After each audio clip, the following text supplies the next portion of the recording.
Ce film vous montre la pose d'une sonde nasogastrique par une infirmière. Avant de placer la sonde, l'infirmière se lavera les mains. Elle vous demandera de vous moucher et elle vous demandera dans quelle narine vous désirez que la sonde soit posée.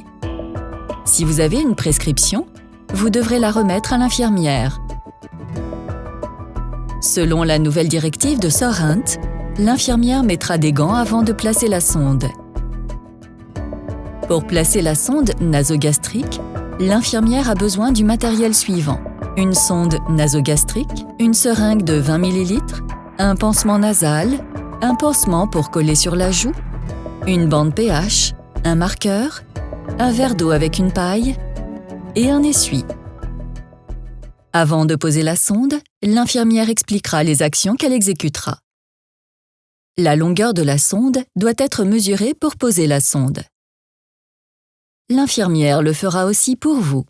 Elle mesure la distance entre le nez et le lobe de l'oreille, et ensuite la distance du lobe de l'oreille jusqu'au bord inférieur du sternum et ajoutera 10 cm.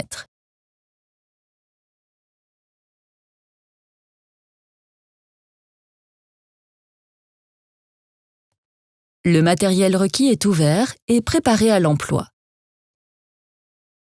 La sonde est humectée à l'eau par l'infirmière pour faciliter l'introduction. Quand elle introduit la sonde, l'infirmière vous demandera de tenir un verre d'eau avec une paille en main pour que vous puissiez boire dès qu'elle le dit. La sonde est posée dans la narine que vous aviez convenue. Vous buvez l'eau au moment où l'infirmière vous le demande. La sonde est introduite jusqu'au marquage à poser quand la longueur de la sonde a été mesurée. Après avoir introduit la sonde jusqu'au marquage, il est important que vous la teniez un moment. Ensuite, elle peut être collée sur la joue. Ceci pour empêcher que la sonde se déplace quand cela n'est pas souhaité. Le mandrin éventuellement présent peut maintenant être enlevé. L'infirmière vous demandera à plusieurs reprises si tout va bien et si vous n'avez pas de réclamation. Après avoir enlevé le mandrin, le bouchon est vissé sur la sonde. L'infirmière contrôlera ensuite si la sonde est posée correctement à l'aide d'une mesure du pH. Si la sonde est posée correctement, la nutrition pourra commencer.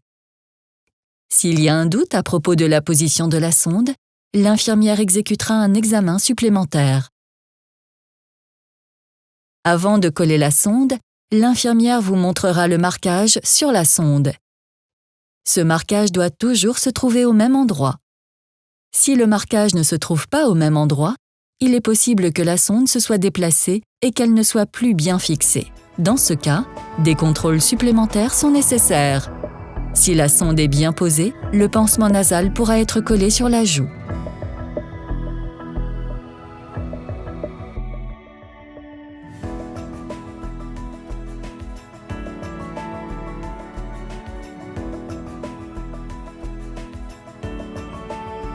La pose de la sonde est alors terminée et la nutrition entérale peut commencer.